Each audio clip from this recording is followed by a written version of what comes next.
Pessoal, um momento muito gostoso aqui na Arquibancada Porto. Estamos recebendo em nosso estúdio de geração de conteúdo para o Grande Prêmio de São Paulo um dos contextos mais importantes do fim de semana, a homenagem que a Porto faz ao automobilismo brasileiro de Chico Landi a Gabriel Bortoleto. E um dos passos, um dos marcos dessa homenagem é um documentário que a gente vai entender um pouco mais. Eu queria ser Chico Landi, eu estou com um neto dessa lenda do automobilismo e com o diretor do filme, o Guga Landi, Luiz Gustavo. Mas posso te chamar de Guga, é isso? Sim, era como ele me chamava, né?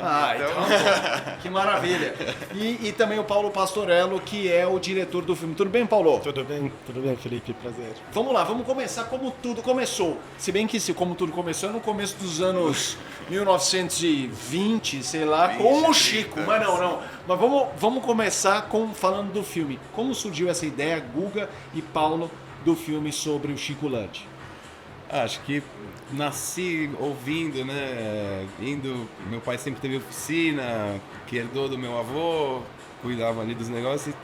E sempre vivi no ambiente da mecânica, gostava de ficar na oficina, vendo eles trabalharem, não sei o que é. E todo lugar que eu ia, vamos arrumar o carro, você encontra um senhor lá, um mecânico, pô, Chico Landi e tal, Chico Landi. Sempre tinha uma história para contar, um momento que passou junto. E então, assim, me senti na obrigação de mostrar um pouco essa história, né? O que esse pioneirismo, né, dele proporcionou para os próximos campeões mundiais, né? O Emerson, que se inspirou muito nele, com o pai narrando as corridas, né? Depois Piquet, Senna. Então, e as gerações de hoje, a gente via que não tinha essa conexão, né, com esse pioneirismo. E então a gente se sentiu meio obrigado a mostrar essa história, mostrar um pouco o universo, o cenário que eles viviam, quão difícil era eles disputarem uma corrida, ainda mais na época, poder viajar, alugar um carro lá na Itália, correr, chegar no dia para correr e sentar no carro, testar em uma volta e mandar ver. E ele conseguiu ganhar, né, nessas condições, em Bari, na Itália. Então foi quase que uma obrigação, assim, de trazer essa história à tona para as gerações entenderem o que foi esse legado, quão importante essa passada de bastão de um para o outro e agora para o Bortoleto, né? E aí, Guga, para trazer também o Paulo para a conversa na montagem do projeto. Primeiro, você falou dessa coisa do embrião da história, vamos contar essa história e tudo mais. Primeiro, como foi pôr de pé, do ponto de vista de execução, tanto de roteiro quanto de orçamento, né, para filmar e tudo mais. E o que abordar, né, da história dele, porque é uma história bastante intensa e longa, pesada. Vamos priorizar isso aqui. Imagem é sempre um drama. Então vamos lá, vamos entender como nasceu esse filho chamado Eu Queria Ser Chico Landi. Quando o Google me trouxe essa ideia, eu abracei, porque, enfim, eu sou documentarista há 20 anos e me interesso muito por história, né, por personagens históricos. E era uma história que eu queria contar. E acho que a primeira ponte que a gente teve ali foi o Emerson, a paixão que o Emerson tinha pelo Chico, assim, né? Tanto que o título vem de um post do Instagram, que ele foi numa festa, ele foi numa festa fantasia, que ele tinha que ir vestido, as pessoas tinham que ir vestidas do seu ídolo, né? E ele foi vestido de Chico Landi. Que legal. E então, assim, essa passagem de bastão, né, de geração é um ponto importante, e aí a gente se conectar com hoje, né? Então, ele é um projeto desafiador justamente por retratar um personagem de tanto tempo, né? Mas a gente fez uma pesquisa muito vasta de arquivos internacionais aqui no Brasil, então tem muito material, né, de cinejornais, enfim, das agências que filmavam o automobilismo naquela época, enfim, então vamos mapeando as corridas, vamos mapeando o material, vamos conhecendo. A gente tem um primeiro material com as entrevistas com os personagens que conheceram o Chico, que correram junto, que como, enfim, também o próprio Emerson diz, né? Corria junto com ele na pista. Não contra ele. Não contra ele. Bird, Chiquinho Lameirão, né? Ter o Crispim Ladeira, enfim, personagens importantes. E a gente agora está continuando o projeto. O Crispim, o mecânico, no caso? Lendário, claro. Lendário. O Crispim Ladeira tá lá, mexendo na carreteira, ajustando. Então é um projeto que já vem há um tempo e que a gente agora a entrada da Porto foi assim fundamental, porque a gente quer conectar com esse público com hoje, né? Como o automobilismo deu e a Fórmula 1, né, em particular, deu uma guinada e uma volta muito bacana. E aí o projeto acontecer no ano ainda que o Bortoleto, né, que o Brasil volta para a pista, né, nas mãos do Bortoleto, é muito especial, assim. Então os próximos passos agora um pouco é a gente trazer o Bortoleto para o filme, trazer outros personagens que comuniquem também com esse público, falando desse lugar do piloto, da experiência, de um legado, enfim. E recortar a história do Chico, acho que passa sobretudo tem momentos muito marcantes, né? Da Gávea, o tricampeonato da Gávea, os 10 anos passados na Europa com as 2 vitórias, montar uma primeira equipe de Fórmula 1 brasileira, sentar numa Ferrari e ganhar uma prova com o primeiro Fórmula. Essa relação que ele criou com o comendador, né? E depois essa passagem fundamental que ele vira ali nos anos 60 e 70, que é de chefe de equipe, mecânico, criando o carro com o Tony Bianco, fazendo o Lange Bianco, enfim, então tem 1000 milhas, né? Promovendo Fórmula Júnior, né? Que é uma categoria de entrada, eles tentaram fazer uma fórmula de iniciação para o piloto ter a experiência de pilotar um Fórmula. Acabou não dando muito certo, que a gente vai explicar no filme, um acidente terrível que acabou encerrando a categoria, mas eles teve essa vontade, né, esse objetivo dessa iniciação, né, ele mais velho virar esse outro personagem, assim, né. Foi diretor de Interlagos, né, era Erundina, se não me engano. Que é importantíssima, porque é quando vem o Grande Prêmio do Brasil, sim, sai de Jacarepaguá e vem para cá em 1990. Sim, exatamente. Ele infelizmente não chegou a ver em 90, porque ele infelizmente faleceu em 89, mas tem inclusive um registro do Senna aqui em Interlagos acompanhando a reforma, enfim, no período da morte, falando inclusive assim, uma forma de homenagem a ele é que esse S fosse chamado a curva Chico Lande, porque ele sempre reconheceu muito a importância do Lande para a volta da Fórmula 1 para Interlagos, né?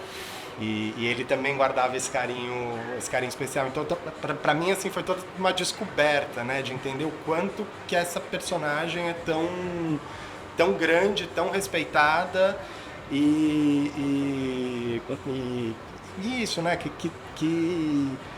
vai para além do ídolo, assim. Eu acho que quem teve contato, assim, guarda uma coisa afetiva muito forte. Era o seu Chico, né? Seu Chico. Quanto tempo tem o filme? O filme vai ter aproximadamente 90 minutos. Vocês ainda estão fazendo? Ainda estamos em produção. Tá Exato. A gente ainda está em produção, por isso que a ideia enfim, o nosso plano é estrear o ano que vem, no GP do ano que vem. Tá. Então a gente tá terminando a produção. Enfim, aí todo o processo de montagem, claro, licenciamentos, todos os arquivos e tal. A gente tem um material vasto de pesquisa, um primeiro corte em cima desse material, e estamos agora agregando novos personagens e enriquecendo mais essa história. Uma coisa que me interessa muito, eu trabalho também com documentário, é a questão de imagem. Imagem é um grande drama, né? Muitas vezes. Tem até um projeto que é o sonho da minha vida, que envolve basquete, que nunca avançou por questão de imagem, tanto na dificuldade de localizar, quando localizada, o custo disso, né, é altíssimo. Como tá sendo como foi essa pesquisa de imagens, o que vai dar para ter, o que existe, porque nem tudo existe, né? E assim, o Grande Prêmio de Bari, que é importantíssima a transmissão de rádio, a primeira transmissão de rádio do Brasil intercontinental. Pô, teve um incêndio da Record, a Jovem Pan junto com o Record, tem coisa que se perdeu. Né? Então o desafio completo de achar o que tem, o que é pagável. Não, Bari 48 é um exemplo nesse sentido, assim, porque não só a gente não localizou a transmissão, né, icônica, a primeira transmissão internacional do Barão, né, do Ursão, como a corrida específica também não localizamos nenhuma imagem em movimento. Você tem o Instituto Lucci, né, o Arquivo Histórico Lucci na Itália, que é um arquivo muito importante, italiano, e que você vai ter Bari 47, Bari 49, Bari 50, Vitória de 52. Você está falando sério? 48 não tem 48? Não. Pô, brincadeira. Até agora não acharam. A mulher tá lá no arquivo. Tem fotos incríveis de um cara que chamava Ficarelli, que a gente localizou e tudo. O arquivo tá Legal. no Arquivo Público de Bari, mas que também está em processo de digitalização, enfim. Isso cresceu muito nos últimos anos, né? Você tem pesquisadores iconográficos que ajudam e tudo. A gente teve, né, numa primeira etapa, uma pessoa da Cinemateca Brasileira, enfim, incrível. O Rodrigo, que é especialista em cinejornais e tudo. Então a gente localizou muita coisa, tanto fora quanto aqui. Muito, mas diversos acervos, né? A gente está falando de Pathé Gaumont, British Pathé, o Instituto Nacional do Audiovisual na França, a Cinemateca Espanhola, a Cinemateca na Alemanha, Arquivo Histórico Lucci, que seria a Cinemateca Italiana nesse sentido, enfim, Cinemateca Brasileira, as televisões aqui. Às vezes vão pipocando arquivos particulares, que as coisas vão aparecendo, e aí você tem que tentar, enfim, chegar, putz, mas a gente tem acesso a essa película, a gente pode digitalizar de novo, porque é tudo feito caseiramente, precariamente e tal. E outro dia apareceu o troféu de Bari de 48, né? Que ele ganhou e na saída na alfândega confiscaram o troféu por ser um bem do patrimônio italiano e tal, e não deixaram ele sair com o troféu, mas reza a lenda que esse troféu chegou ao Brasil e tá com alguém, então quem sabe a gente resgata aí essa taça. Olha só, cara, tem até relíquias de São Sebastião, né? Que maravilha. Vocês citaram o Emerson, o grande herói da minha vida é o Barão, Wilson Fittipaldi. Eu trabalhei muitos anos na Jovem Pan, cobri Fórmula 1 pela Jovem Pan, a Jovem Pan é muito importante, seu Tuta e o Barão como duplas ali, que até depois romperam e antes da morte de ambos reataram, e o Barão que transmite o Grande Prêmio de Bari, transmite o título do Emerson e tudo mais. O Emerson endeusava o seu Chico, todo mundo que vive automobilismo endossa o seu Chico. Quem gosta de automobilismo, é que agora a gente está vendo um novo público, estamos vendo até aqui em Interlagos, mas quem consumia automobilismo só com um pezinho no raso, sempre foi naquela coisa, o automobilismo começou com Emerson, e aí é Emerson, Nelson e Ayrton Senna e tudo mais. Como que era pro seu Chico isso, Guga? E como que era essa... Porque eu tô falando do seu Chico, mas o Bird Clemente, é uma lenda o Bird Clemente, outro ídolo do Emerson. E isso eu acho muito legal do Emerson. O Emerson gosta sempre muito fácil de citar todo mundo. Não, peraí, 1000 milhas e tudo mais. Ele sai citando, não vem com esse, eu não sou pai de nada, hein? Ele citava até o pai dele, assim, ele é mais importante que eu. Como que é isso? E como que... Porque esse é um reconhecimento muito bonito e infelizmente ele não tá mais aqui. Como que foi o reconhecimento dele em vida, dessas lendas e do público em geral, Guga? Assim, eu conheci ele até os 8 anos de idade. Eu tinha 8 anos de idade quando ele faleceu, né? Você é 8'1"? Eu sou 8'2". 8'2". Ah, tá. E meu irmão teve mais contato, assim, de 6 anos a mais que eu, desse universo das pistas, que trazia muito meu irmão para acompanhar e tal. Ele vai poder falar um pouco melhor, assim, de dentro essa questão. Mas já rolou muito chá da família, Sim. Que voltam no tempo e, que legal, e o que não é legal. Como que é isso? Eu acho que ele tinha uma relação muito próxima com o Piquet, né? Eu acho que Claro. Com o Emerson, né? Meu pai também com o Emerson eram grandes amigos e viviam as corridas e fora das pistas também, acredito, pelas histórias. Mas eu acho que e o Senna também vejo imagens dele meio que aquela conversa ali no capô com o Senna, tipo, dando aquela mentoria assim, e o Senna sempre reconheceu também. Me lembro muito dos almoços de domingo, comer macarronada lá na casa dele e... Como ele era? Como era o seu Chico? O vô Chico? Boca de amianto, né? Que ele dizia que tomava sopa fervendo, assim. Tudo tinha uma relação com a mecânica, com... Né, Sim. com peça de carro, não corria gasolina, não corria sangue, né? Mas eles cara, assim, super... Uma voz, assim, né? O Berti que falou, né? Quando ele sussurrava, todo mundo escutava, né? Era uma coisa assim. Ele falava pouco, mas quando sussurrava, todo mundo escutava. Então assim, me lembro dele pegar eu e meu irmão, pô, vamos lá escolher um troféu, ó, me ligou, pô, vamos lá escolher um troféu para vocês e tal. Foi um momento super marcante, me pegar na escola no aniversário com a jardineira, chegou lá com a jardineira, me buscar eu e meus amigos, e na época tinha mais contato, a geração estava um pouco mais próxima, né, dos pais, então ficou um fervor, assim. Acho que era um super avô, assim, não tive assim tanto contato quanto meu irmão, mas tem memória, essas memórias, sim. E eu costumo brincar que pouca coisa é mais gostoso do que vô e avó, né? É uma coisa que realmente é muito especial.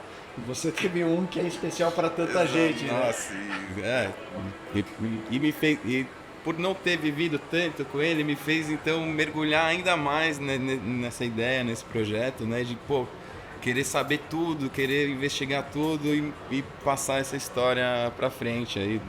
Eternizar o nome do campeão aí. Paulo, vocês falaram que estão em produção e tudo mais. Eu citei a questão da imagem. O Chico é um personagem antigo, obviamente, então muitos contemporâneos também se foram. Sim. Como é que está sendo essa busca? Eu não sei se já está nessa fase de já ter entrevistado todo mundo ou se ainda está em processo. Como que está sendo isso? Porque, obviamente, um documentário, depoimentos trazem força. Claro, citamos o Emerson e tem uma geração posterior muito rica. Citamos o Bird aí, que recentemente também nos deixou. Eu queria que você falasse um pouquinho dessa geração e como trazer isso para o filme. Sim, a gente focou no primeiro momento neles, a gente até, né, teve essa perda muito triste da partida do Bird e tudo, e tivemos a oportunidade de entrevistá-lo, né? Que maravilha. Ele bem, super, cabeça ótima, um baita contador de história, então poder ter tido essa oportunidade, né, de uma conversa mais alongada com ele foi muito especial, né? Com o Chiquinho Lameirão também, enfim, então Jambalder. Então tem pessoas que conviveram, que são desse círculo próximo, e agora a gente está justamente querendo e trazendo, né, vindo para frente, né? Então a gente gostaria muito de ter o Barrichello junto do projeto, o Massa, enfim, pessoas... Ferraristas, né? Ferraristas, exatamente, ferraristas, né? Que tem uma história ali grande do seu Chico com a Ferrari. Alegres e tristes, também coisas aí para se descobrir ao longo do filme. E então, assim, acho que tem um campo aí que a gente vai aprofundar e trazer para ganhar, né? Eu acho que o filme, a história, o legado do Chico só tem a ganhar com isso, né? Eu acho bem emocionante porque vocês, ao citarem, todo documentário tem o seu protagonista, mas cada pessoa que dá uma entrevista, de certa forma, está recebendo também o seu lugar na história, mesmo que seja numa narrativa em que ele é coadjuvante ou só testemunha, e eu acho isso o grande valor que a gente tem. E contextualiza, eu acho que o cenário do automobilismo, né? Assim, de desenvolvimento de peça, ele foi muito, né? Pô, vamos fazer um freio a disco. Ele ia lá, vai, Tony, torneia aí um disco, eu trouxe a pinça de não sei aonde. Eles, fizeram o primeiro freio a disco, usaram na corrida. testando peça, né? Dali que sai para a linha de montagem, né? Nesse teste. Eu acho que essas são as histórias paralelas, vamos dizer, né? Você sempre tem um fio condutor e você vai pendurando, né? Então acho que histórias importantes que a gente vai pendurando nessa trajetória do Chico é a história das 1000 milhas brasileiras, é a história que está por trás do desenvolvimento da indústria automobilística, enfim. Então acho que o Crispim tem uma fala muito forte também nesse sentido, né? Assim, falando da carreteira, falando se não fossem esses carros aqui, porque a gente tinha que disputar com esses carros, né? E a gente tinha que fazer o carro de fábrica disputar com esse Frankenstein, né? Que são as carreteiras, mas que são Frankensteins rápidos, ele fala, né? E a gente tinha que... Então, eu acho que tem coisas que a gente vai pendurando na história que a gente vai conseguindo traçar um panorama, porque é isso. O Chico é um personagem que atravessou o século XX, né? Sim. É alguém que começou a correr oficialmente em 34 e vai até 73, ainda Sim. corre, mas assim, ali como mentor e por trás de toda essa geração, e eu acho muito simbólico, né? No final, assim, a última corrida dele é 73, não é 72, mas é muito simbólica a última corrida dele ser quando Emerson é campeão, assim, sabe? Eu acho Sim. que representa muito uma passagem de bastão mesmo, assim, pronto, né? E mesmo assim ele não se aposenta, né? Ele ainda vem ser diretor do autódromo no final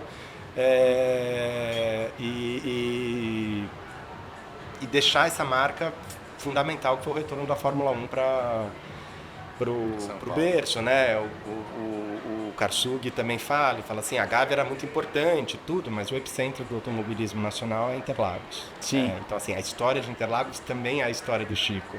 Sim. Não, eu fico até emocionado, porque, como eu disse, o Barão é meu ídolo, o Karsug, quando fui repórter de Fórmula 1 10 anos, o Karsug era o comentarista. Então, a Jovem Pan, como era essa coisa do Barão? Vamos fazer 1000 milhas?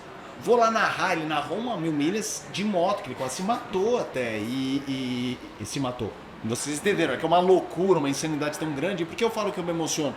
Para quem está acompanhando a gente está gravando, que a gente vai exibir depois, no sábado do Grande Prêmio de São Paulo 2025. Só que tá lotado. E assim, não precisa voltar no Chico.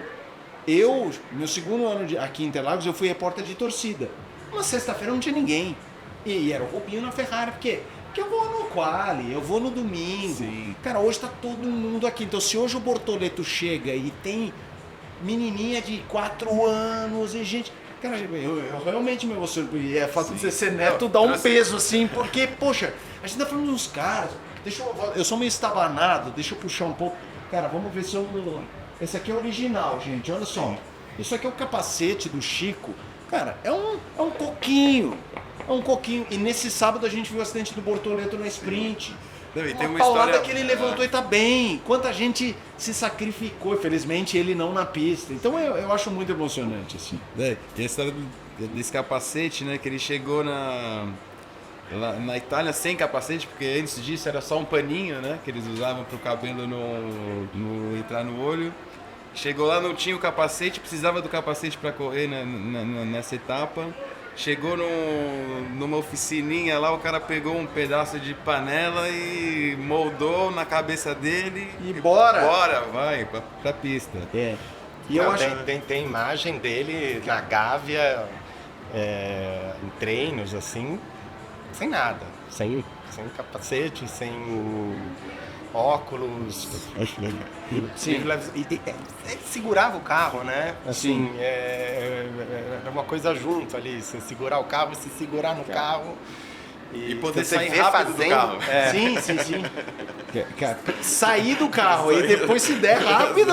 Cara, eu acho isso muito legal. E assim, a gente tem o Chico, se a gente pensar o Fangio na Argentina, de você entender o tamanho desses caras. Brasil e Argentina, no começo da Fórmula 1, tá nem lá, é uns ETs, os caras não sabiam nada daqui. O Birt tem uma fala, né, que a gente deu aqui na curva, Chicolândia aqui, de que o Fangio veio várias vezes pra cá e nunca bateu o tempo dele, né? Então, Olha lá. conseguiu Isso era raro, hein? na frente. Isso era raro, alguém segurar o Fangio. Gente, é verdade, até é importante falar que Bancada Porto fica aqui na curva Chicolândia, né, que é justamente ali no fim da reta oposta. É um espetáculo, eu estou ansioso, contem com a gente na divulgação e tudo mais. Obrigado. Depois até vou pedir que eu acho que tem um teaserzinho, alguma coisa Sim, que vocês sim. tiverem de imagem pra gente até ilustrar aqui, esse bate-papo vai ser muito legal. Então, Paulo, Guga, manda um abraço pra toda a sua família. Eu fico imaginando a emoção. Nossa. É legal contar pra todo mundo, é legal, mas eu acho que contar pra Não. bisneto, sabe, falar, ó, eu me emociono no sua família, contar pra bisneto, ó, gente, esse é o vovô, esse é o bisavô, é muito legal. Parabéns por ter começado, parabéns, Paulo, por ter abraçado, parabéns para Porto por estar nessa aí, porque fazer audiovisual no Brasil é uma luta e ter quem apoia é muito importante. Sim. Obrigado mesmo. Obrigado. Valeu, Paulão. Eu queria ser Chico Landi. Sabe quem falou isso? Emerson Fittipaldi e uma galera, porque todo mundo um dia que viveu automobilismo quis ser o nosso pioneiro das pistas. Esse é o título de um documentário que eu já estou na contagem regressiva. Nós estamos aqui na Arquibancada Porto, no Estúdio Porto, com convidados sobre o Grande Prêmio de São Paulo e sobre iniciativas como esse documentário que tem o apoio da empresa. E a gente recebe aqui um neto, Luiz Landi, neto do Chico. Conversei já com seu irmão Guga. Eu quero saber, ele falou, o Luiz é mais velho.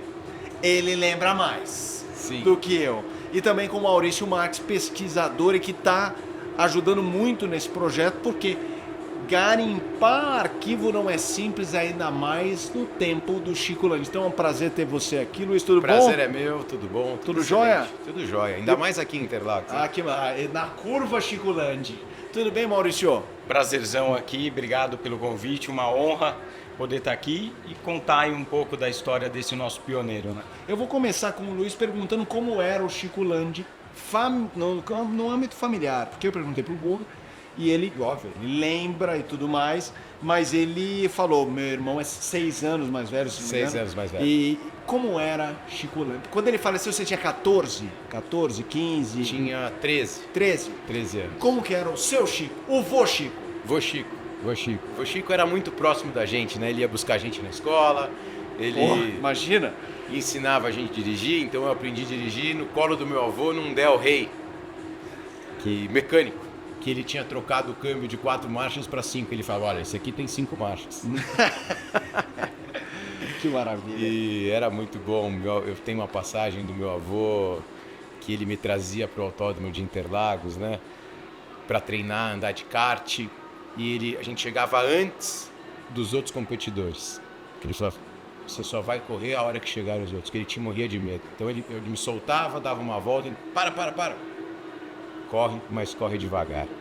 Ah, que da hora. Mas que da ele era hora. muito família, era muito bom. Pena que perdi ele cedo. Todos nós, né? É. Mas imagino que para um neto. Sim. Ele já tinha 82 anos, Sim. mas estava, assim, não ficou ruim. Ele faleceu vivo, Sim. pouco tempo. E para esses grandes ídolos e deuses da velocidade, imagino que isso seja muito importante, né? Ter essa trajetória plena, porque todo mundo olha com essa reverência, né? Então ter Sim, essa sim. vida saudável que ele teve deve ter sido bem importante Sim, para foi ele. super importante. Como é que começou essa história? Maurício, chega aqui para o nosso bate-papo, porque eu conversei com o Guga, também com o Paulo, falando do desafio que é fazer um documentário, a questão de imagem, entrevista, não é fácil. Aí ainda mais estamos falando aí de 1930, 40, 50, 60. Qual a parte mais difícil para fazer uma pesquisa de um filme sobre o Chico Landi? Eu acho que as confusões das informações na época, né? Então é muito complicado a gente ter como certo o que a gente está vendo numa revista. Tem um arquivo muito grande de revistas, desde os anos 20, 30, 40. Só que isso traz a informação para a gente, mas a gente também não sabe se essa informação que está sendo passada naquele momento é correta. Tem foto do Chico Landi correndo de Maserati falando que é uma Ferrari e tal. Então, não é só o conhecimento do que está sendo passado. A gente tem que conhecer muito de carro, né? Muito dos detalhes, dos modelos e tudo mais. E já é difícil demais encontrar fotos, revistas e tudo. Com um pouco já que a gente tem, a gente também precisa fazer contato com o pessoal lá fora e começar a confrontar. Não, a gente nunca pode pegar uma foto ou uma informação e tê-la como certo. Então, isso daí realmente leva muito tempo. Uma revista tem no próprio documentário algumas informações que eu já tinha passado. Depois de outros estudos onde eu me aprofundei, aparece uma nova informação Então, realmente, a dificuldade eu vejo o primeiro ponto realmente em adquirir as fotos, as informações e tudo. E o segundo é saber se aquelas informações que estão sendo passadas, elas são corretas. A gente está fazendo esse documentário em nível mundial, com todas as informações, uma parte técnica, que isso está realmente cabendo a mim. E são várias madrugadas aí, mas que eu faço com muito prazer. Claro. Eu falo que meus amigos, pô, mas você já não vai mais sair de casa? Eu falei, pra quê? Eu tenho 1 milhão de fotos para ver, eu tenho um monte de revista para ver, então realmente é muito prazeroso poder fazer isso. Luiz, quando você imagina um filme sobre o seu Chico, Chico Landi, o que na sua opinião não... A ideia não é pressionar ninguém na produção. O que não pode faltar? Assim, o que é uma história muito presente na família, sim, seja do piloto, seja do homem, que num filme desse tem que ter? Tem que ter, sem dúvida nenhuma, o Trampolim do Diabo, né? As vitórias no Trampolim do Diabo, que era o circuito da época mais difícil do Brasil. E as vitórias internacionais, mostrar um pouco para o público atual, que não conhece do automobilismo lá de trás, o que foi feito, o que aconteceu, as pistas. O Trampolim do Diabo era, cara, insano. Você descia a estrada da Gávea sem guarda-reio, sem nada, e se você errasse, você caía no mar. Sim. Então isso tem que ser mostrado. Sim. Se você errasse para um lado, você caia para o mar. Se você errasse para o outro lado, você matava uns 30. Ah, né? sem dúvida. Então era isso, né? Com um coquinho na cabeça, Sim. né? De memorabilia. O que a gente tem aqui um capacete, a gente tem troféu e tudo mais. Porque a gente tá falando de um tempo remoto, para as coisas Sim. sumirem ou não se dá uma importância que depois você fala, caramba, aquilo lá. Vocês têm alguém na família que era mais responsável por guardar o material familiar? Na casa da minha mãe, a gente tem uma parede de troféus, que o Mal foi até conhecer, junto com o Paulo.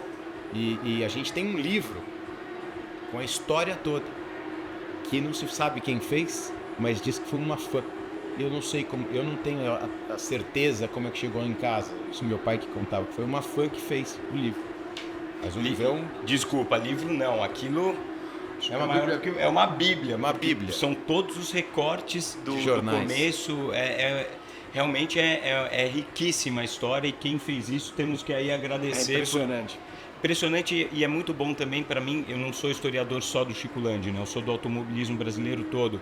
Então é engraçado, porque eu estava estudando sobre o Chico naquele livro, daí eu já via, nossa, aquela corrida que eu tinha aquela dúvida, aí eu tinha que parar o negócio. Então realmente aquilo não é só do Chico Landi. Aquilo é um livro do automobilismo brasileiro. Exatamente. É maravilhoso. Eu ia até te perguntar, porque me interesso muito por essa questão da história e de documentar, né? E a gente sabe a dificuldade que é. O Chico Landi, obviamente que a história de grandes ícones brasileiros do automobilismo, e eu não estou falando só de pilotos, são grandes mecânicos, tem muito engenheiro, tem muita gente, se a gente está vendo isso aqui bombando, é porque muita gente ralou e ralou demais para isso virar essa força que é o Brasil nas pistas, que sempre foi. Qual que é a marca?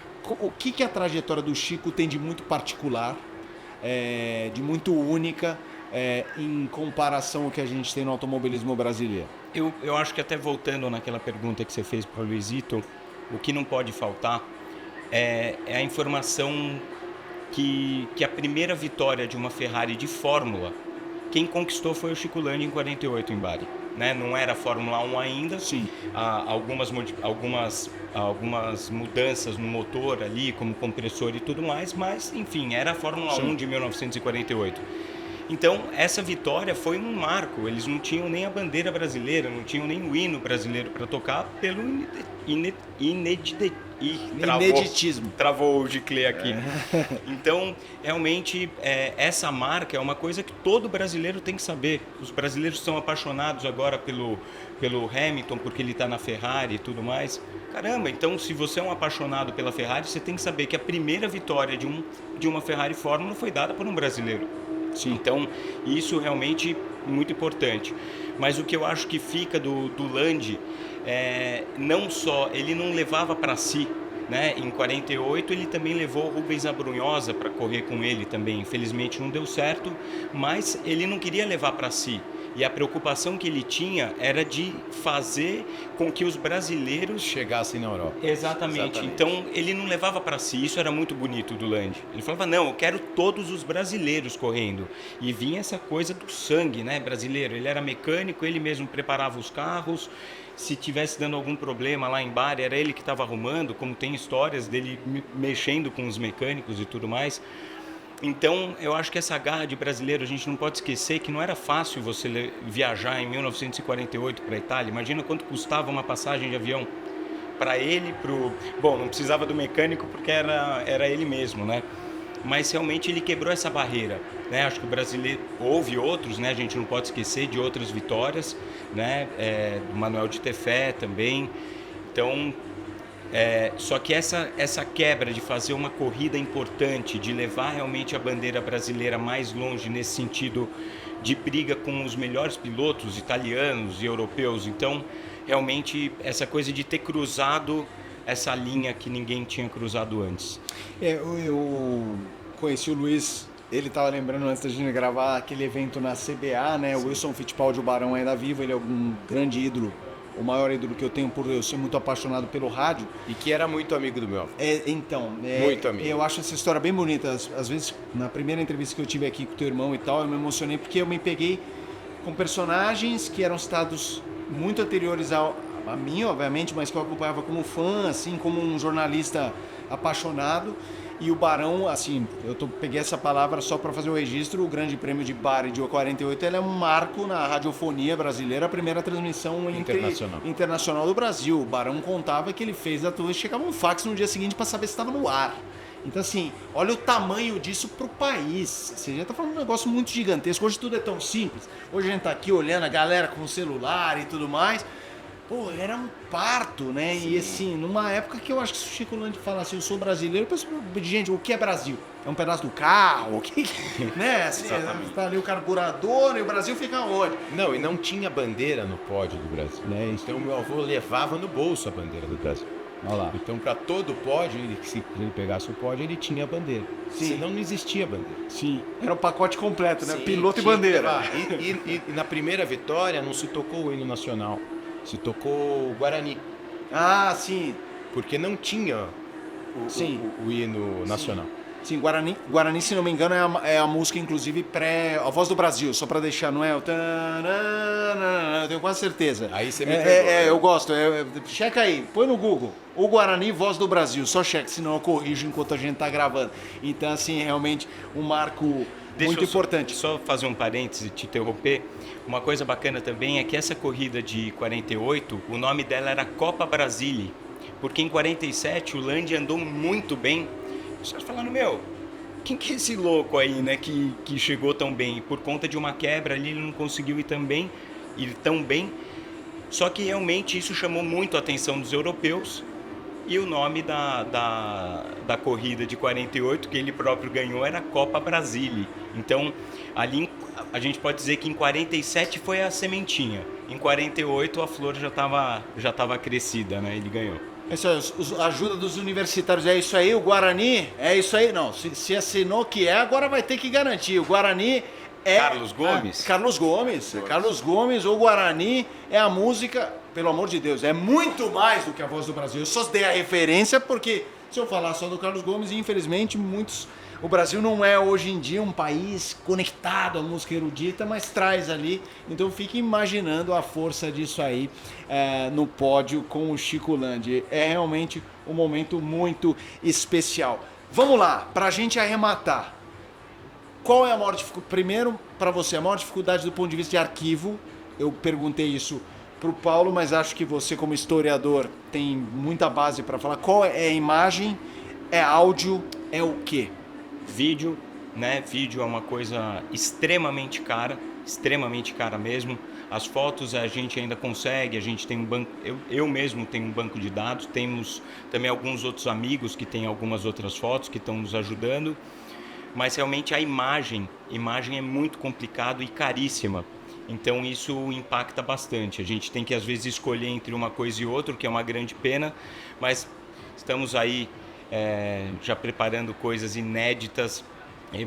Por exemplo, eu tenho uns vídeos que eu ganhei da filha de um piloto que era grande amigo do Chico Landi, e ela me deu de presente isso. Então o Paulo editou, né, digitalizou, e tem algumas imagens inéditas aí, como você disse, que já está contando os segundos aí para ver. Claro. Realmente os brasileiros vão se impressionar do que o Landi fez, do que é o próprio automobilismo, né? A gente também tem que falar de outros, né, que também ajudaram. O Chico Landi foi o pivô, e isso está sendo muito bem mostrado também no documentário. E para arrematar contigo, Luiz, é questão familiar, porque a gente obviamente tem o Chico, aí tem os filhos, são 2 filhos. São 2 filhos, Luiz Landi, que é o meu pai, e Rita Landi, que é a irmã do meu pai. Isso. E aí os netos, tem bisneto. Tem, a gente já tem bisneto. Então- Eu já tenho 3 filhos, meu irmão tem 2, então são 5 bisnetos. Então, são 5 bisnetos, imagino que nenhum tenha conhecido. Não, você tinha 13 anos, imagino que não, né, Luiz? Não. Então, eu imagino que tem uma emoção familiar muito importante, né? Porque é um sobrenome particular. Imagino que, particular assim, ele é simples, mas ele é muito direcionado. Quando E, fala Landi, e família muito pequena, nós somos poucos. então, aí eu fico imaginando assim, um bisneto de não sei o que, Landi, e de repente eu vejo, você! E de repente, claro, vocês podem alimentar isso com eles, mas de repente nem ter essa compreensão, o valor dessa obra para a própria família, conforme virar assim, gente, é disso que a gente está falando. Eles também, por mais que a gente alimente, eles não tinham a noção do tamanho que vira isso. Então, quando eles chegaram aqui no Autódromo de Interlagos, não só ele, eu mesmo, eu fiquei emocionado. Falei, nossa, olha o Com o tamanho, painel olha ali. a história do automobilismo brasileiro representando ali pro Chico Landi. É muito legal. Cara, é demais, cara. E eu comecei a correr já velho, né? E na Porsche Cup. E aí todo mundo fala, pô, o Landi. Pra mim era o Luiz, mas não, todo mundo me conhece como Landi. Mas por quê? Porque vem do sobrenome, o Landi. Então, queira ou não queira, você acaba levando o sobrenome, é legal. Não, é muito legal. Parabéns, Luiz. Obrigado. Parabéns, Maurício. Só queria Fica à vontade. falar um pouco para os amantes aí que estão começando a gostar da história do Landi. Tem alguns sites muito legais, tem gente que vem fazendo pesquisas há muito tempo, então quem já quiser começar a se ambientar um pouco, porque realmente a gente vê que a memória do brasileiro, não falando mal, né, mas a história é cíclica, né? Fica essa coisa, nem às vezes do Emerson Fittipaldi ser tão lembrado, né? A gente vê aqui crianças, adolescentes, e a gente vê o entusiasmo. Então, que eles possam buscar. Tem alguns sites muito legais, eu acho que tem muito material já para o pessoal se ambientar. E o que eu deixo aqui de mensagem é que o brasileiro tem que se orgulhar demais, porque a gente teve um cara muito bravo que se mandou para a Europa e que levantou a bandeira do nosso país, e que se hoje a gente tem 8 títulos mundiais e agora com Bortoleto aí todo mundo na torcida, foi porque teve esse maluco, esse apaixonado por automobilismo que não levava só para si. Ele queria que o Brasil fosse reconhecido. Então, é isso aí. Na época era uma cadeira elétrica. Mas é isso, cara. É isso. A gente tá gravando, vai exibir depois, mas no sábado, hoje a gente viu a panca do Gabriel Bortoleto, saiu inteiraço, graças a Deus, acidente feíssimo. Isso é uma evolução da segurança de tanta gente que se sacrificou. Então, assim, é uma beleza ver. E, assim, eu entendi você falar da memória sem criticar, e aí eu critico. Eu acho que é uma falha que a gente tem, mas que eu acho que a gente vive um momento difícil, delicado, esse acesso extenso à informação, que nem sempre é informação, mas ao mesmo tempo, do ponto de vista de documentários, a gente está numa fase, eu me lembro de eu pequeno, que tinha os documentários da TV Cultura, pouca coisa, e hoje a gente tem esses grandes streamings, uma possibilidade grande de grandes histórias, e às vezes pequenas histórias, mas que você fala assim, caramba, olha que história interessante. Às vezes, eu vi outro dia de um que nem é do Brasil, que eu falei, cara, que história legal. Então eu acho que esse é um lado positivo. Eu acho que a gente tá num momento de dar uma aguçada favorável, de tentar falar, ó, a gente não tem essa cultura da memória, mas vamos mergulhar que dá. Nunca é tarde para começar. E tem muita história. Porra, se tem. Você falou de cadeira elétrica, esse carro aqui que está exposto é da minha coleção. Fiz uma prova aqui um dia aqui em Interlagos, quando eu era mais novo. Olha, realmente você andar com um carro de alumínio, com chassi tubular e motor V8 e freio a tambor, essa coisa que o pessoal Não combina. fala. Mas quem que é melhor? É o Senna ou o outro? Fala, pera um pouco, um cara corria com freio a tambor, outro com freio a disco, já não dá nem pra Não dá pra comparar. comparar. É isso aí. Outra realidade. É isso aí. Qual é o melhor músico? Peraí, gente, um tá tocando um pandeiro, o outro tá tocando um teclado, gente. Peraí, os dois são bons. Exatamente. Depois eu vou convidar você para sentar ali Pô, e vamos para lá. você imaginar que realmente se faltasse o freio no retão aqui, Amigão. era o Pinheirinho ali pegando você de frente. A gente fez, eu e meu irmão, a gente fez uma prova comemorativa dos 500 km de Interlagos. Que não foi Interlagos estava fechado, a gente fez no Velocitar. E teve uma volta lançada com os carros antigos. E a gente saiu em primeiro com a carreteira, achando que todo mundo ia sair numa boa. E eram todos pilotos antigos, Birch Clemente, todos eles. Cara, todo mundo passou pela gente igual, a gente acelerando e a carreteira é uma cadeira elétrica mesmo, Sim. não tem freio, não tem nada. Sim. E aqueles malucos passaram pela gente a 100 por hora, 200, sei lá. Para ver como eles eram realmente. Isso eu vejo uma curiosidade muito grande de todos, né? De falar, mas eram esses, mas onde que prende o cinto? Falei, cinto? Não, o cara não queria cinto, ele queria ser catapultado se o carro capotasse, para pelo menos ele tentar a sorte se espatifando em algum Sim, lugar, mas exato. não dentro do carro. Exato. Então, explodir aqui eu não quero, aqui manda eu pra não quero. fora. Exatamente. Exato. Então é isso. Gente, um prazer. Obrigado, Maurício. Obrigado, Luiz. Obrigado, Felipe. É uma honra estar aqui. Tamo na contagem regressiva. Eu queria ser Chico Landi, vem aí. Tchau, tchau, pessoal.